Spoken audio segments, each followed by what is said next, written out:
Hello friends. ये video history का भाग 6 है। अभी तक आपने बाकी भागों को नहीं देखे हैं तो उनको भी देख लीजिएगा, क्योंकि ये वीडियो सभी तरह के प्रतियोगिता परीक्षाओं के लिए महत्वपूर्ण वीडियो है। तो चलिए वीडियो को शुरू करते हैं। सबसे पहला क्वेश्चन है, 16 महाजनपदों में सबसे शक्तिशाली महाजनपद कौन था? 16 महाजनपदों में सबसे शक्तिशाली महाजनपद कौन था? मगध। 16 महाजनपदों में सबसे शक्तिशाली महाजनपद मगध था। मगध ने प्राचीन भारत में एक महत्वपूर्ण भूमिका निभाई थी और इसकी राजधानी राजगिरी थी। इसके शासकों ने एक मजबूत और कुशल प्रशासनिक व्यवस्था स्थापित की, जिसने इसे एक शक्तिशाली जनपद बनाया। मगध पर शासन करने वाला प्रथम वंश कौन था? मगध पर शासन करने वाला प्रथम वंश कौन था? हड़यंक वंश। मगध पर शासन करने वाला प्रथम वंश हड़यंक वंश था। यह वंश मगध के पहले ऐतिहासिक वंशों में से एक था और इसके शासकों ने मगध को एक शक्तिशाली और समृद्ध साम्राज्य बनाया था। हड़यंक वंश के संस्थापक कौन था? हड़यंक वंश के संस्थापक कौन था? बिंबिसार। बिंबिसार को हड़यंक वंश का संस्थापक माना जाता है। वह बुद्ध के समकालीन थे और उन्होंने 544 ईसा पूर्व से 492 ईसा पूर्व तक मगध साम्राज्य पर शासन किया था। बिंबिसार को हड़यंक वंश का सबसे महान राजा माना जाता है। उन्होंने राज्य हरण और विस्तार नीति अपनाई थी। बिंबिसार ने कौन सी नगर का निर्माण करवाया था? बिंबिसार ने कौन सी नगर का निर्माण करवाया था? राजगिरी नगर का। बिंबिसार ने राजगिरी नगर का निर्माण करवाया था। राजगिरी मगध साम्राज्य की राजधानी थी और बिंबिसार ने इसे अपनी राजधानी बनाया था। बिंबिसार के शासनकाल में राजगिरी एक महत्वपूर्ण केंद्र बन गया था, जहां व्यापार, संस्कृति और धर्म के विकास हुआ था। महात्मा बुद्ध की सेवा में बिंबिसार ने किसको भेजा था? महात्मा बुद्ध की सेवा में बिंबिसार ने किसको भेजा था? जीवक को। महात्मा बुद्ध की सेवा में बिंबिसार ने अपने चिकित्सक जीवक को भेजा था। जीवक एक महान चिकित्सक और बिंबिसार के दरबार में एक महत्वपूर्ण व्यक्ति थे। बिंबिसार ने जीवक को बुद्ध की सेवा में भेजा था ताकि वह उनकी स्वास्थ्य संबंधी जरूरतों का ध्यान रख सके। बिंबिसार को दहेज में 1 लाख रुपया की वार्षिक आय वाला कौन सा प्रांत मिला था? बिंबिसार को दहेज में 1 लाख रुपया की वार्षिक आय वाला कौन सा प्रांत मिला था? काशी। बिंबिसार को दहेज में कौशल प्रांत के साथ साथ 1 लाख मुद्रा की वार्षिक आय वाला काशी प्रांत मिला था। काशी प्रांत की राजधानी वाराणसी थी, जो वर्तमान में उत्तर प्रदेश राज्य में स्थित है। बिंबिसार ने अपने शासनकाल में काशी प्रांत को मगध साम्राज्य में मिला लिया था। बिंबिसार की हत्या उसके पुत्र ने की थी, वो कौन थे?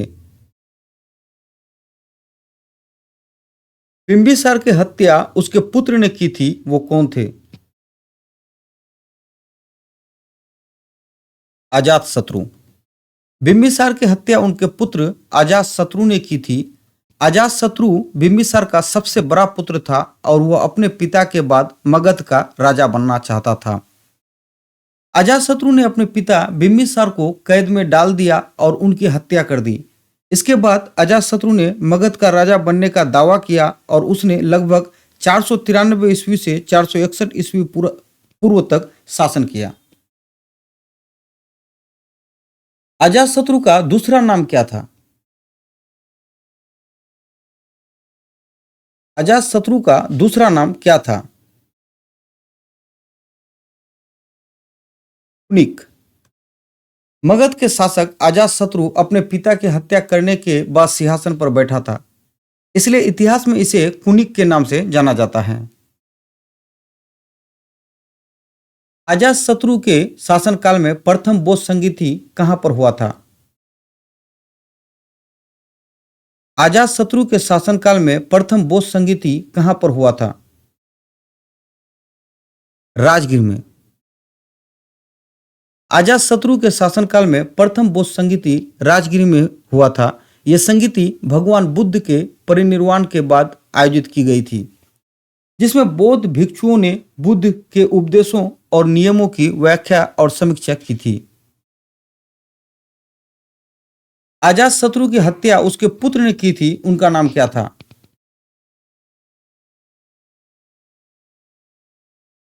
अजातशत्रु की हत्या उसके पुत्र ने की थी, उनका नाम क्या था? उदयन। अजातशत्रु की हत्या उसके पुत्र उदयन ने की थी। उदयन ने अपने पिता अजातशत्रु की हत्या कर दी थी और मगध के सिंहासन पर बैठा था। उदयन ने लगभग 461 से 445 ईसा पूर्व तक शासन किया था। उदयन ने कौन से शहर को बसाया था?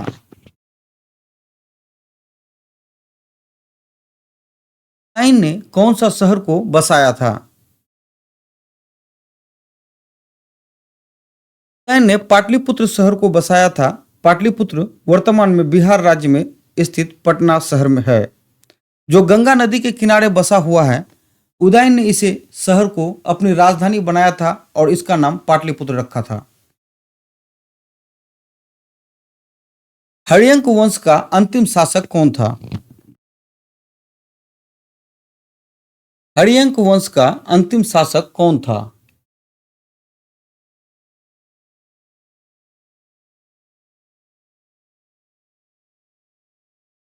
नागदशक। नागदशक ने लगभग 437 ईस्वी से 412 ईसा पूर्व तक शासन किया था। उसके बाद हर्यंक वंश का पतन हो गया था। नागदशक के शासनकाल के दौरान मगध साम्राज्य कमजोर हो गया और इसकी सीमाएं सिकुड़ गई थी। उसके बाद शिशुनाग ने मगध पर विजय प्राप्त की और शिशुनाग वंश की स्थापना की। नागदशक की हत्या करके किसने शिशुनाग वंश की स्थापना की? नागदशक की हत्या करके किसने शिशुनाग वंश की स्थापना की? शिशुनाग ने।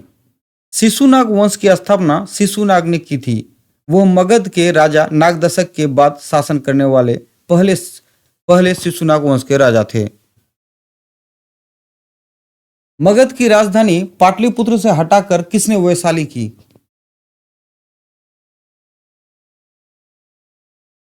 मगध की राजधानी पाटलिपुत्र से हटाकर किसने वैशाली की?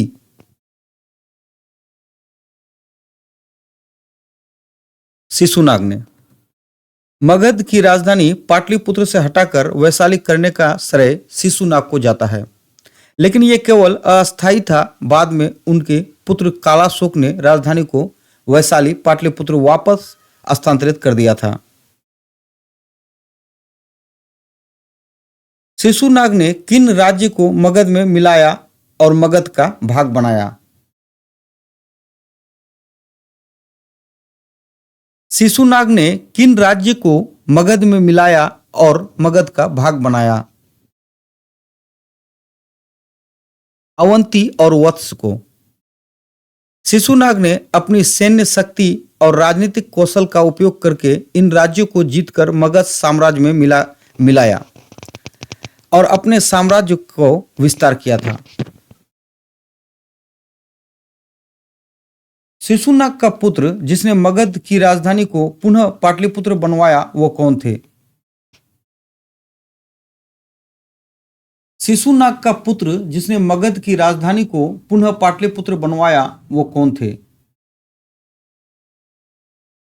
कालाशोक। शिशुनाग का पुत्र जिसने मगध की राजधानी को पुनः पाटलिपुत्र बनवाया, वो कालाशोक थे। कालाशोक ने अपने पिता शिशुनाग के बाद मगध के सिंहासन पर बैठा और राजधानी को वैशाली से पाटलिपुत्र वापस स्थानांतरित कर दिया था। द्वितीय बौद्ध संगीति किसके शासनकाल में हुआ था? द्वितीय बौद्ध संगीति किसके शासनकाल में हुआ था? कालाशोक। द्वितीय बौद्ध संगीति राजा कालाशोक के शासनकाल में हुआ था। यह संगीति वैशाली में आयोजित की गई थी। शिशुनाग वंश का अंतिम राजा कौन था? शिशुनाग वंश का अंतिम राजा कौन था?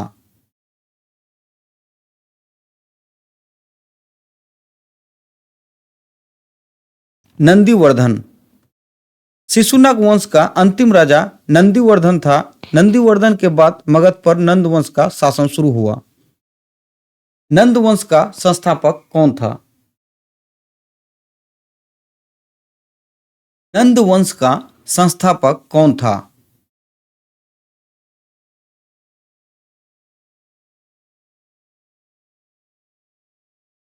महापद्मानंद। नंद वंश का संस्थापक महापद्मानंद था। महापद्मानंद शिशुनाग वंश के अंतिम राजा नंदीवर्धन को हराकर मगध पर अपना शासन स्थापित किया। नंद वंश के किस शासक को एकराट और उग्रसेन कहा गया है?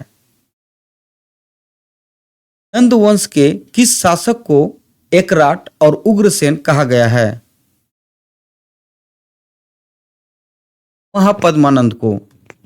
नंद वंश के शासक महापद्मानंद को एकराट और उग्रसेन कहा गया है।